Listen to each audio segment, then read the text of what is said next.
ইতিমধ্যেই তোমাদের multitasking staff non টেকনিক্যালের যে স্টাফ সিলেকশন কমিশনের যে পোস্ট, এখানে পরীক্ষার তোমাদের স্ট্যাটাস জানার জন্য অলরেডি ওয়েবসাইটে ওরা দিয়ে দিয়েছে।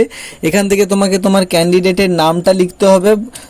তোমার ক্যান্ডিডেটের যে নাম আছে লেখার পরে তোমাকে সেই তার নিচে দেখতে পাচ্ছ যে ডেট অফ বার্থ, এখান থেকে তোমার ডেট অফ বার্থটাকে তোমাকে সিলেক্ট করে নিতে হবে।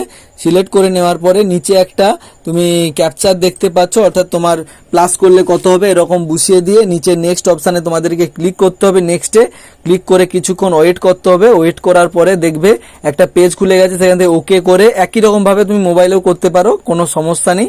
ওকে করে তুমি তোমার এক্সামিনেশনের ডেট, তুমি রোল নাম্বার দেখতে হবে, রেজিস্ট্রেশন আইডি দেখতে হবে, নাম, father name, date of birth, এক্সামিনেশনের যে ডেটটা দেখতে পাচ্ছ, কোন সময় দেখতে পাচ্ছ, 7:45, কোথায় কোন সিটিতে হবে দেখতে পাচ্ছ। আর যদি কোনো কারণে তোমার অ্যাপ্লিকেশনটা রিজেক্ট হয়ে যায়, কি কারণে রিজেক্ট এই জায়গাটায় তোমাদেরকে দেখাবে। এই হচ্ছে তোমরা ইজিলি এটা ফর্ম ফিল আপ করেছিলে যারা, তারা ইজিলি চেক করতে পারো তোমাদের ফর্ম ফিল আপের স্ট্যাটাসটা। আর এটা চেক করে নেওয়াটা খুবই জরুরি, কারণ তোমার পরীক্ষার ডেট কবে কি ব্যাপারটা তুমি ইজিলি জানতে পারবে। আর এই লিঙ্কটা তোমরা ডেসক্রিপশন বক্সে পেয়ে যাবে, কোনো সমস্যা নেই। আর না হলে এসএসসি থেকে তোমরা যদি ডাইরেক্ট খুঁজতে চাও তাহলে সেটাও কোনো রকম সমস্যা হবে না।